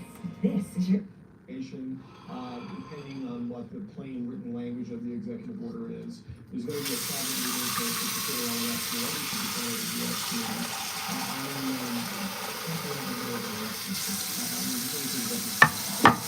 I think there's some of the pitfalls of being in Canada at the same time. There's nothing wrong with it. I mean, I don't want the pedantic folks to get after me. It's totally appropriate. There's no issue there. But you kind of saw it a little bit in Mark Carney's response, right? He was asked whether there'd be an immediate response. He was asked what that response would be, and you kind of have to waffle a little bit because you do need time to consult with cabinet. You do need time to consider what the actual executive order will look like and to speak with officials presumably. And so that kind of puts you on the spot because the election campaign requires a level of immediacy that when you're in government you don't need. Prime Minister Trudeau took a couple of hours, even a day or two in some instances to announce retaliation. So that's a huge problem, and I think you have to see how that response plays out because when you're wearing the Prime Minister's hat, if you will, you also have to be a little more measured. And I'm sure there's a portion of the electorate that's looking for that, but I think there's also experts working to determine how this reporter was inadvertently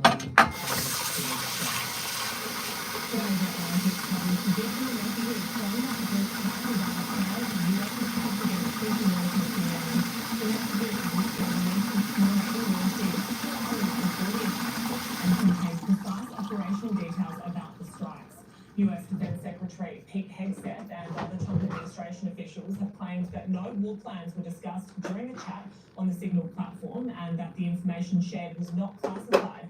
Hegseth spoke about it this afternoon on his way to Guam. Nobody's texting war plans. I noticed this morning out came something that doesn't look like war plans. And as a matter of fact, they even changed the title to attack plans. Because they know it's not war plans. There's no units, no locations, no routes, no flight paths, no sources, no methods, no classified information. You know who sees war plans? I see them. Hegseth wouldn't answer questions about the ground of Africa's Gulf spread with what the messages said. Still ahead, Canadian soccer star Alphonso Davies is said to be sidelined for several months after suffering a serious injury. We'll have more on this when we return.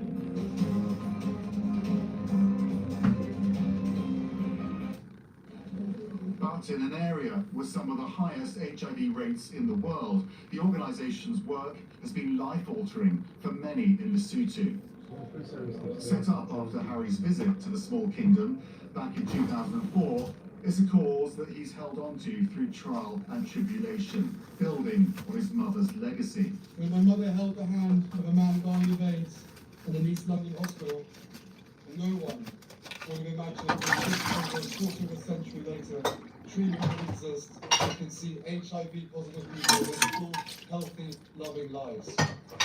Even after leaving his royal role. I will continue to be the same man who loves his country dear and dedicates his life to supporting the causes, charity and military communities that are so important to me. Prince Harry's office isn't reacting to the allegations made by Dr. Sophie Chandorka. I did speak to someone familiar with the matter tonight, and they say this was about the organisation's finances. They were stable until she took control of the organisation. That's why she had to resign. Ah, you really?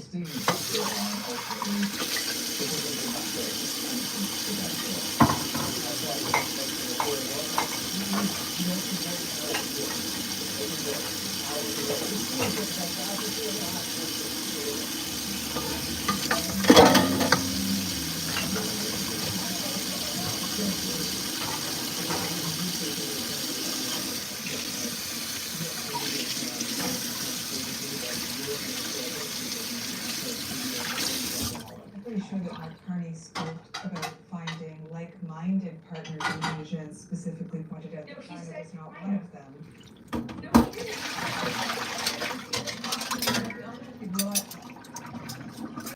I believe I read that very differently. I think he said like-minded countries in Asia, not. Okay, but moving on from that. Okay, I'm going to look for the transcript for that and see exactly what he said on China. But Matthew, I just wonder how this latest intrusion, this is an election all about Donald Trump.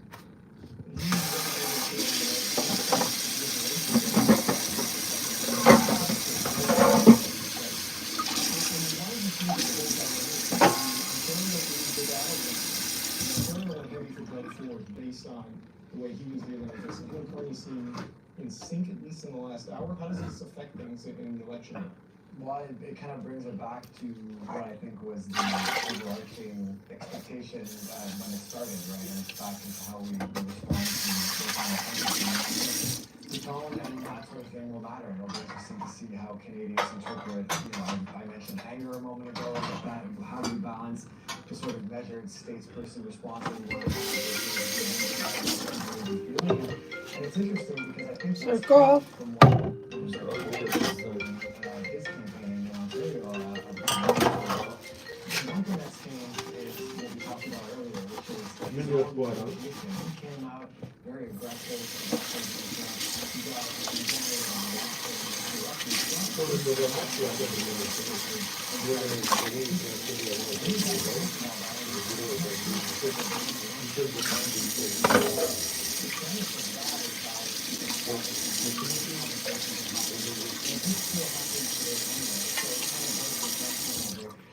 Police department, they don't want to go couple shelter. Huh? The guy wants to know if he has a police department. Oh. That guy. But he can talk to Michelle tomorrow. Maybe what Doug Ford was doing during the election campaign is more effective and more what Canadians want than what he seems to have been doing for the past week or so. Point that we're at right now. I mean, Larissa, I get the partisan point that people want to make. Donald Trump is the reason we're in this situation. Like Donald Trump is the reason Europe is being tariffed, they're threatened with tariffs, Mexico is being threatened with. Now we get Alpenfury, 9 inversions in 60 seconds. That's crazy to think about. I'm scared. If you have the It's just. David, it's I totally agree. It's absolute. All we can do is, well, actually, we can do two things. We can react to Donald Trump, but we have to have our own domestic policies that make sense for our economy, right? That means making an auto plan that makes sense for our economy. It means investing in our natural resources. It means expanding our energy sector. All those things we can do domestically, because you're right. Donald Trump is erratic.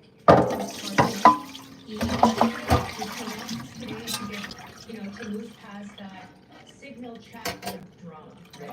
That one is announcement today. Honestly, right? You don't know because Donald Trump is so erratic, but we cannot be beholden to him. We have to come up with domestic policies that make sense for our economy. Okay, well, so sorry, I see the legal this is our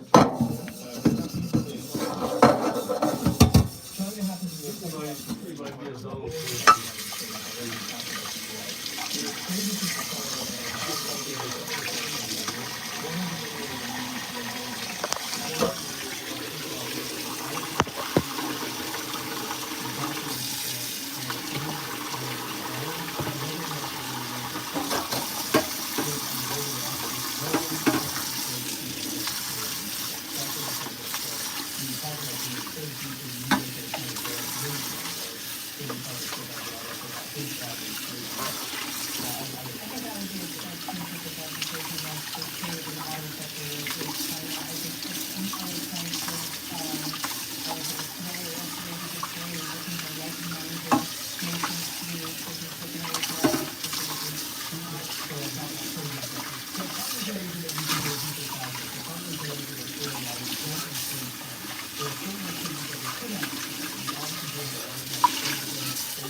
Okay, I think your mic just died. I swear, I'm not trying to cut you off and kill your audio. So I think he's got maybe sodium batteries in it. Matthew, your thoughts there, and just that you sort of like laid out what was happening in China and Asia. I just worry about this election now, and that Kearney is just from a very simple tactical perspective, he gets to continue to cabinet, function as a prime minister, not just as the liberal leader in this campaign, and work with Doug Ford in an issue that kind of squeezes out everybody else, and then Doug Ford squeezed out everybody else in Ontario. Yeah, I think it's a bit of a double-edged sword because the difference, I think, in Ontario, in the Ontario election is that this is not a primary function of the Ontario government, the international trade. And so I think to eliminate the ability of Bart Stiles and Bonnie Crombie to talk about healthcare, to talk about education, and instead talk about, you know, the very real boogeyman that Canadians and Ontarians in that case were concerned about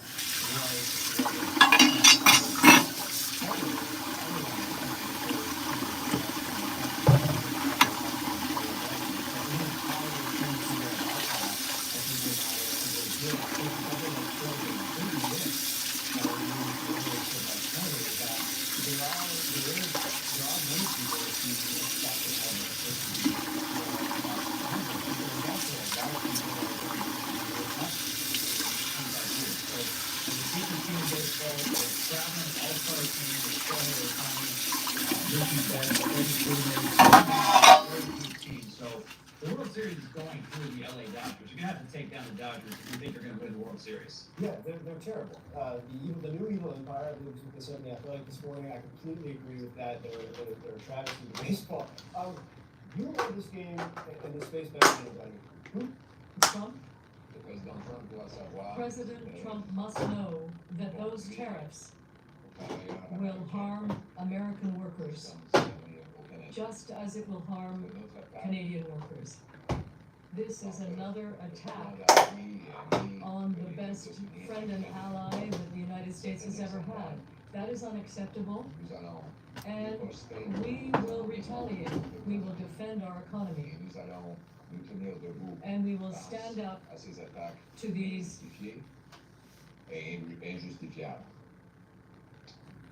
Mais avant de prononcer sur des mesures que nous devrions prendre, laissez-moi parler directement aux travailleurs.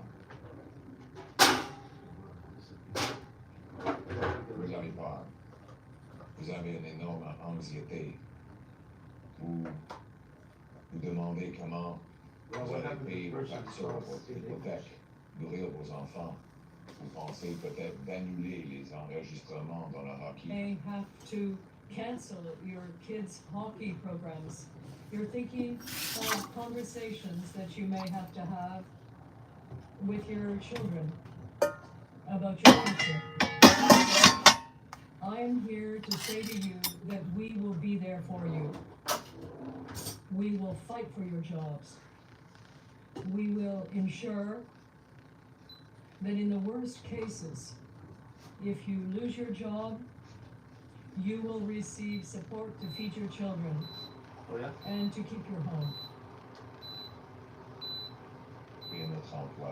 As you find a different job, and we will be helping companies to pay their bills as well during this uncertain time. In this period, as we try to fight back against the tariffs and reestablish. Well, that's what I heard. I'm not sure. You have to ask the various people involved. I would. Who's responsible? Well, yeah, Mike Waltz, I guess he said he claimed responsibility, I would imagine. Had nothing to do with anyone else. It was Mike, I guess. I don't know. Are you Chapri? Yes, I don't know. I'm gonna get my water downstairs. Forget my water there.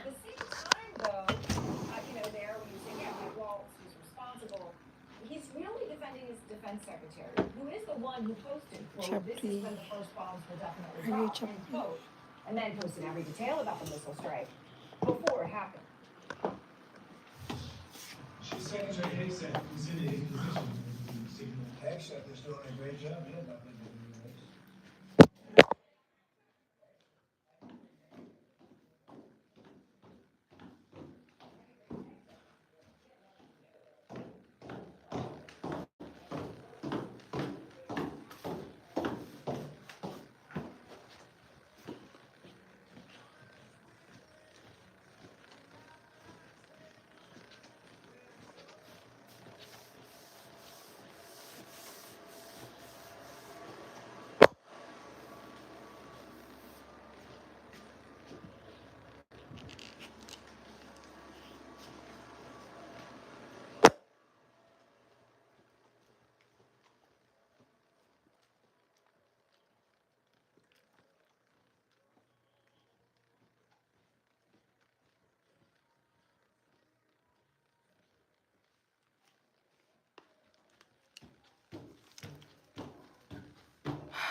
F-18 second strike starts. Also, first sea-based Tomahawks launched. More to follow per timeline. He then says, we are currently clean on OPSEC. Clean on OPSEC, operational security. There was a guy that he got told about sitting in a sacred parking lot reading all of this. I mean, this guy doesn't have a comedy bit, right? Except it isn't funny. The sacred parking lot could have been someone else.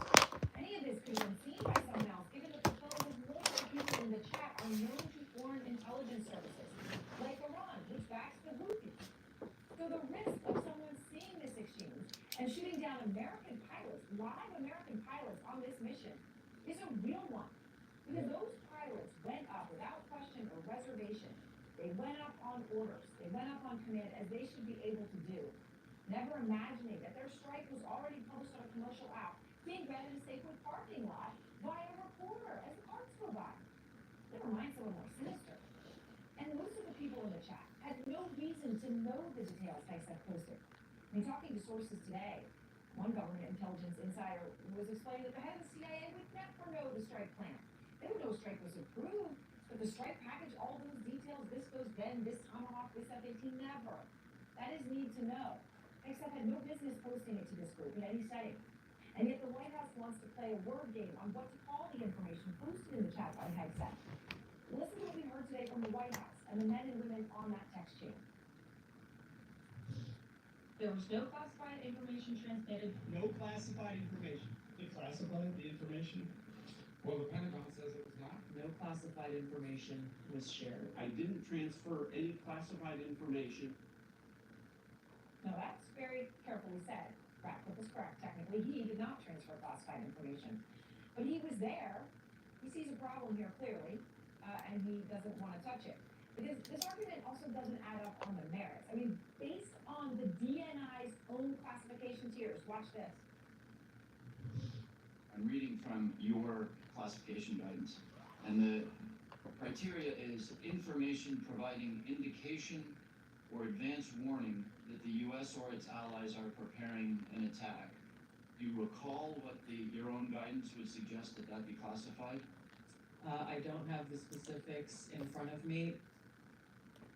Well, let's just read them to you here in black and white. Quote, information providing indication or advance warning that the U.S. or its allies are preparing an attack is considered top secret. I guess that's the mic drop moment. Top secret is the highest level of classification that the United States government uses, right? And these were strike plans posted ahead that a guy's reading in a Safeway parking lot. I mean, this is what former Defense Secretary and former CIA Director Leon Panetta tells out front. He says, quote, this incident is a serious breach of national security. No ifs, ands, or buts. When highly classified attack plans are compromised, it endangers lives, the military mission, and our national security. They must be investigated. Whoever is responsible fired, and steps taken to make sure it never happens again.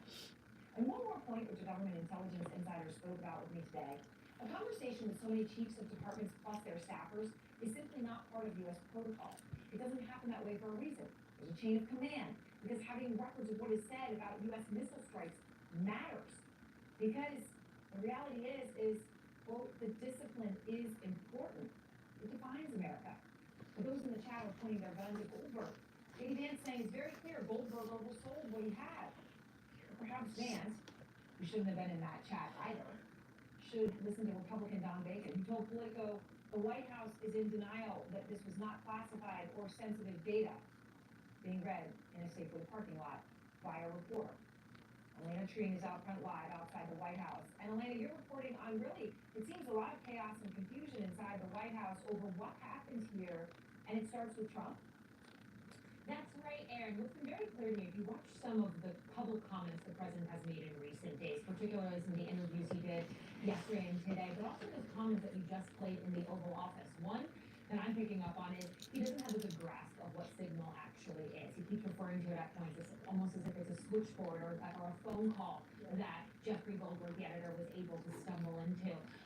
But also, it doesn't totally seem like the briefing he has, or I should say, the information he has, lines up with what is reality. When he referenced Michael Waltz, saying he was the only one involved, and he was pressed about classified information, he said, I don't know. He directed it to other people who were more involved. And then that part about Hegseth, I think, was really revealing as well, where he said Hegseth had nothing to do with this. What do you mean, Hegseth? He wasn't involved in this. And as you pointed out, he was actually one who shared the most sensitive information on the signal chain. So that's part of this. But what's also very telling as well is that his answers today to some of these questions were not as emphatic in support of Michael Waltz as they were in the immediate aftermath of this. And he was asked about this yesterday. And I think that's very If I went to school and you went to school, you'd be smarter. You'd have better notes than me, honey. I don't know, but this one is difficult. Put the letters back in the right order, okay? What? Is this a question on the exam? Yes, it's an exercise. That's a stupid one. But Put the letters I'm back. trying. That's stupid. It's not stupid, you know. They're trying to check on your eyes if you have good eyes. You know how to play with words, you know. Ooh. Holy crap, that's pretty stupid. This one. Former chairman of the House Intelligence Committee, as our viewers well know. So, Senator, all right, here we are. I don't know, honey, this is kind of stupid. And we just heard President Trump saying Not this even is all a worse. witch hunt, and he does appear to be referring to Signal sometimes as a I'm not worrying too much about that conference one. call. It's a bit unclear. What do you say to him? Malakis word. Hello, Malakis. Shout out Fernando. I'm good. How are you, Fernando? Malakis world. Hello. Big shout out. He's not claiming headset wasn't involved. It is really pathetic, but what it tells all of us, what it Shout out, tells shout out. the national security professionals, what it tells people in the Pentagon, what it tells the American people is there will be no accountability in his administration. He isn't going to hold people responsible. He doesn't want to fire people. He doesn't even want to talk about it. He wants to put this off as another witch hunt, another hoax, as kind of go-to deflection. But don't look at me, whatever you do, America, I'm not responsible. That's just going to breed further mistakes. We can't have any confidence this can be rectified if all of those people on that chat are basically saying, there's nothing to see here. Okay, yeah, it should have been classified. I can't even admit that. Jim Himes properly read the very guidance that the intelligence community gives on a discussion exactly like this one. And the DoD guidance, although Tulsi Gabbard tried to deflect, is almost exactly the same. This was heavily classified, or it should have been, and there's no escaping that. Well, and of course, there's no escaping that phones that were on this are compromised phones, that this didn't go into any sort of protocol. I'm also curious, Senator, what you make of, there are a lot of people in this chat who should not have been there, okay? Lots of them. I mean, you don't have a conversation with staffers and people at the top with operational security attack plans. It's not something the U.S. government does, at least until now when we see this. But the vice president would not be in this time. The head of the CIA would not see a strike plan package, right? This would not happen. But in all the people that were in there, there's one thing that I noticed is not there. The head of the Joint Chiefs, right? So they're putting all this information out, but not to the operational military guys? It is very bizarre how they chose the people on this chat. It was almost as if walls. How are you, Malakis word? This crowd of people, Malakis what was word. going on with this operation. You're absolutely right. There are a whole lot of people with no need to know. It is yet another element of why this was so poorly handled, and that is. You're so beautiful. Thank you. I'm tired. Thank you, Fernando. From where are you, Fernando? Classified space. And then to essentially deny or try to denigrate the seriousness of this means that they're not going to address it. It is the sign of both the inexperience and incompetence of a lot of these people. Hegseth way out of his depth. He passed by a single vote. That vote was J.D. Vance in the Senate coming in to break the tie. That has not aged well. But more than that, I look at someone like Ratcliffe, who does have at least some I'm from Canada. I'm from Canada. We shouldn't be talking about this on a commercial. I'm in Canada right now. Tulsi Gabbard had no experience. She has no business being there either. But for Ratcliffe, it was even more inexcusable because he knows better than this. But none of them are willing to really contradict the misuse of power. They really seem like they're drunk with power. And there's a kind of arrogance about what we witness in this chat. Arrogance towards our allies, arrogance towards national security programs. Portuguese. Just incompetence. Is it good in Portugal? In any setting, and certainly at the top. Headdress. Thank you very much, Senator. Brad Bowman is with me now, former U.S. Army officer and Black Hawk pilot, spent about 9 years advising Republican senators on the armed services and foreign Visibility, preparation, verification. Preventive attitude pala yun. Start with you though, because in all of this, Trump says this is, he said it is not, quote, a big deal. As I was laying out, you had Jeffrey Goldberg on the stage. Portugal, is it nice there? All these phones compromised. Tell me about Porto. Are there beach there? Possible something like this posted ahead of time could have resulted in the death of the American pilots who were sent up to do the job. You have been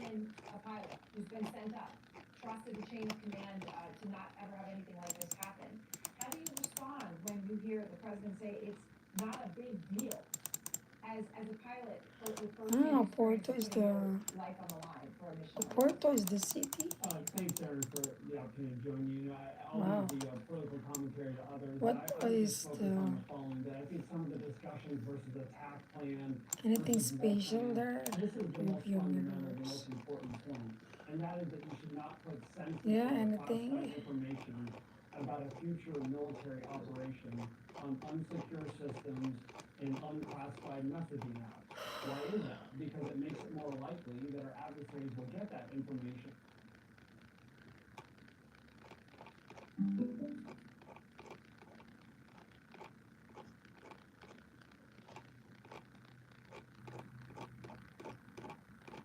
Yes.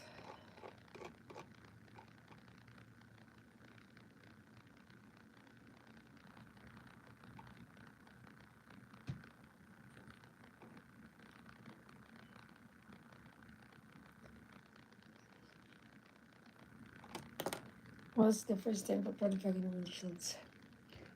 Yes, what is special in there?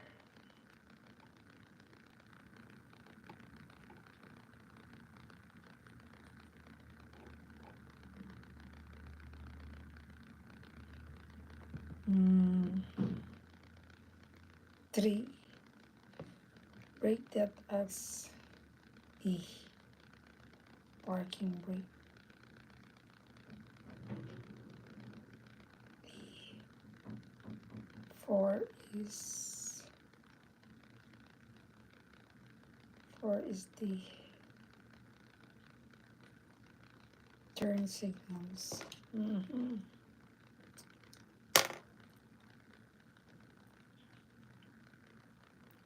So B, accelerator.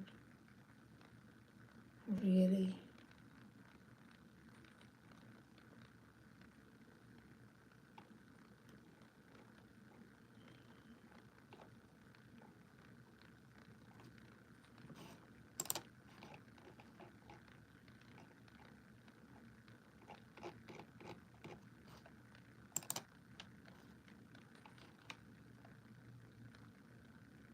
All categories.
Do you want food?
Hello?